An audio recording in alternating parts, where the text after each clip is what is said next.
নমস্কার বন্ধুরা, আজ আমি আপনাদের সাথে শেয়ার করব বাঙালির অত্যন্ত জনপ্রিয় ও সুস্বাদু একটা নিরামিষ পদ। দেখেই বুঝতে পারছেন নিরামিষ পদটির নাম হলো আলু পোস্ত। খুব অল্প উপকরণে তৈরি এই রেসিপিটি গরম ভাতের সঙ্গে খেতে অসাধারণ লাগবে। তাহলে চলুন দেখে নেওয়া যাক কিভাবে বানাবেন মজাদার নিরামিষ এই আলু পোস্তর রেসিপি। তার আগে আমার চ্যানেলে যদি নতুন হয়ে থাকেন তাহলে অবশ্যই চ্যানেলটি সাবস্ক্রাইব করে রাখবেন, যাতে নতুন নতুন রেসিপিগুলি নোটিফিকেশন সবার আগে আপনাদের কাছে পৌঁছে যায় এবং সেই রেসিপিগুলি খুব তাড়াতাড়ি আপনারা দেখতে পান।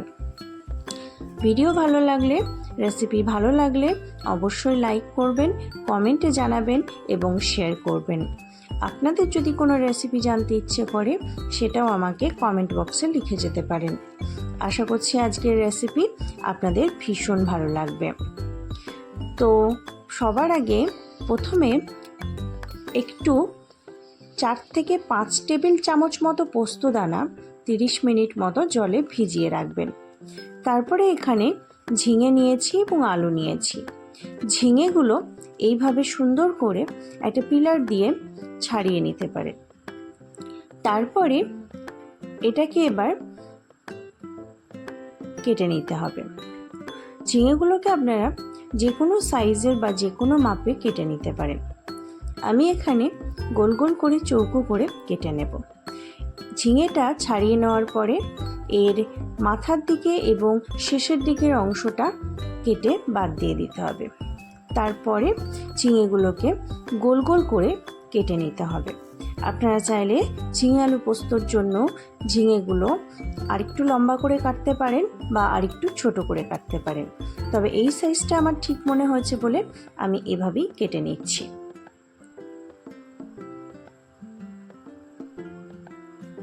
এবার আলুটাকে ভালো করে খোসা ছাড়িয়ে নেব। প্রথমে আলুটাকে জল দিয়ে ভালো করে ধুয়ে নিয়েছি, তারপরে এটাকে ভালোভাবে খোসাটা ছাড়িয়ে নেব। আলুটাকেও আপনারা আপনাদের পছন্দ মতো শেপ দিয়ে কেটে নিতে পারেন। আমি এখানে চৌকো চৌকো করে একটু ছোট সাইজের কাটবো। আলুটা ছোট সাইজের কাটলে আলু পোস্ত খেতে বেশি টেস্টি লাগে। মা দিদিমারা বলেন সবজির সাইজ যত ছোট হবে বা মানানসই যত হবে তত তার স্বাদ বেড়ে যায়। তো ভালো করে এখানে খোসাটা আমার ছাড়ানো হয়ে গেল। এখন আমি আলুগুলোকে এইভাবে কেটে নেব।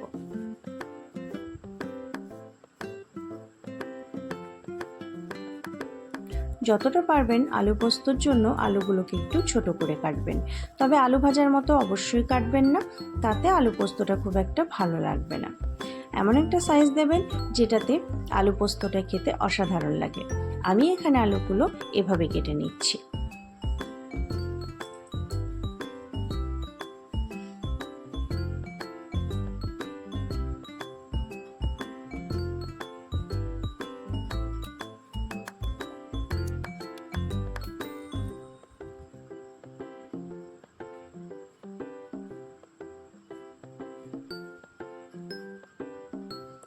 চলুন, আলু আর ঝিঙে আমার কাটা কমপ্লিট হয়ে গেল।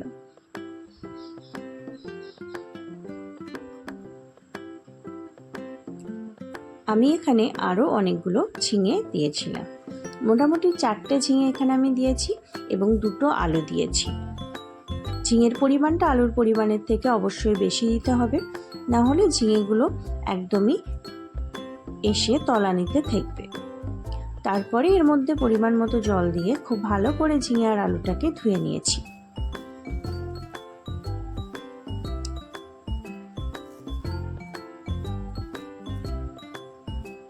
এবার এদিকে জলে যে পোস্তটা আমি ভিজিয়ে রেখে দিয়েছিলাম সেটা বেটে নেব। তার আগে এখানে গ্যাসে আমি কড়াই চাপিয়ে দিয়েছি, আর এই কড়াইয়ের মধ্যে এখন আমি দিয়ে দিচ্ছি পরিমাণ মতো তেল। তেলটা গরম হলে এর মধ্যে ফোড়নে ব্যবহার করব আমি এখানে 2টো কাঁচা লঙ্কা। ঝালটা আপনাদের স্বাদ মতো দেবেন। তারপরে এখানে দিচ্ছি সামান্য পরিমাণে পাঁচফোড়ন, আপনারা চাইলে কালো জিরেও ব্যবহার করতে পারেন। এরপরে কেটে ধুয়ে রাখা ঝিঙে ও আলুগুলো এর মধ্যে দিয়ে দিলাম।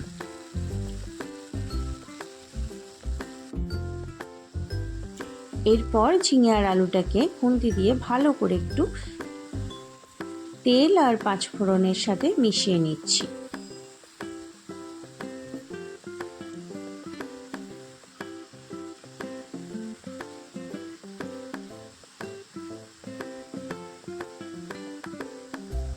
এবার আমি এটাকে ঢাকা দিয়ে দেব 2 থেকে 3 মিনিটের মতো।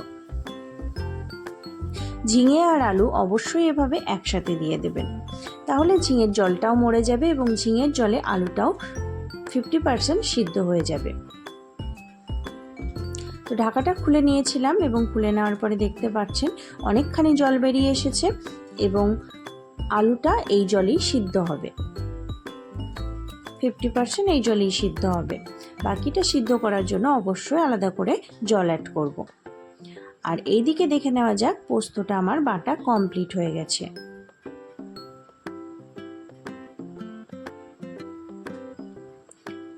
এবার আবারও আমি 2 মিনিটের জন্য ঢাকা দিয়ে রেখে দিয়েছিলাম এবং 2 মিনিট পরে আবারও আমি গ্যাস ঢাকনাটা খুলে নিয়েছি এবং দেখতে পাচ্ছেন আলুটা আমার 50% সিদ্ধ হয়ে গেছে, জলটাও অনেকখানি মরে এসেছে। এখন আমি পরিমাণ মতো লবণ অ্যাড করব। লবণটা আগে অ্যাড করিনি, কারণ পরিমাণটা খুব ভালো করে এই সময়েই বোঝা যাবে, তাহলে লবণের পরিমাণটাও আপনাদের দিতে সুবিধা হবে। তার জন্য প্রথমে অবশ্যই লবণ অ্যাড করবেন না, এটা আমার পার্সোনাল মতামত। তারপরে আরেকটু ঢাকনা দিয়ে রেখে দিলাম পুরো জলটা মারার জন্য। তো এখানে দেখতে পাচ্ছেন পুরো জলটা মরে এসেছে, আর কোনো জল নেই।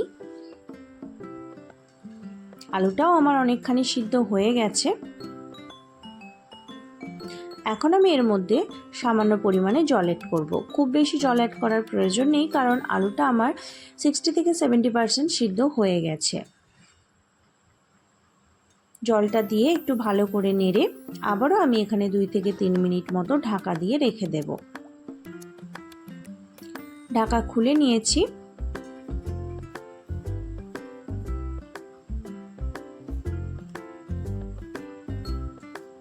আলুটা আমার 90% সিদ্ধ হয়ে গেছে, আর সামান্য একটু বাকি আছে, সেটাও হয়ে যাবে।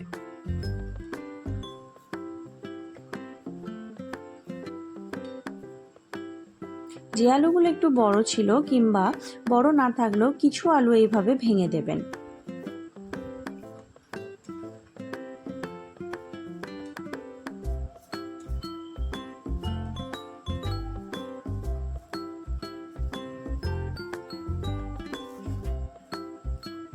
কিছু পরিমাণ আলু এভাবে ভেঙে দিলে পোস্তর স্বাদটা আর একটু দ্বিগুণ হয়ে যাবে এবং বেশ মাখা মাখা ঘাঁটা ঘাঁটা হবে। তো জলটা আমার ফুটে উঠেছে এবং পোস্তটা এই সময় আমি অ্যাড করে দিলাম। পোস্তটা অ্যাড করে দিয়ে ভালো করে ঝিঙে আর আলুর সাথে মিশিয়ে নিচ্ছি। আমি এই পরিমাণেই থিকনেসটা রাখবো, আপনারা চাইলে আর একটু ঝোলঝোলও করতে পারেন বা খুব একটা শুকা শুকা মাখা মাখাও করতে পারেন, আপনারা যে যেটা পছন্দ করবেন। ভালো করে খুন্তি দিয়ে আলু, ঝিঙে এবং পোস্তর সাথে খুব ভালো করে মিশিয়ে নিচ্ছি। আজকে একদমই নিরামিষভাবে আলু পোস্তটা করলাম। তো এখানে মিশিয়ে নেওয়ার পরে সামান্য ফুটে উঠলেই গ্যাসের ফ্লেমটা অফ করে দেব।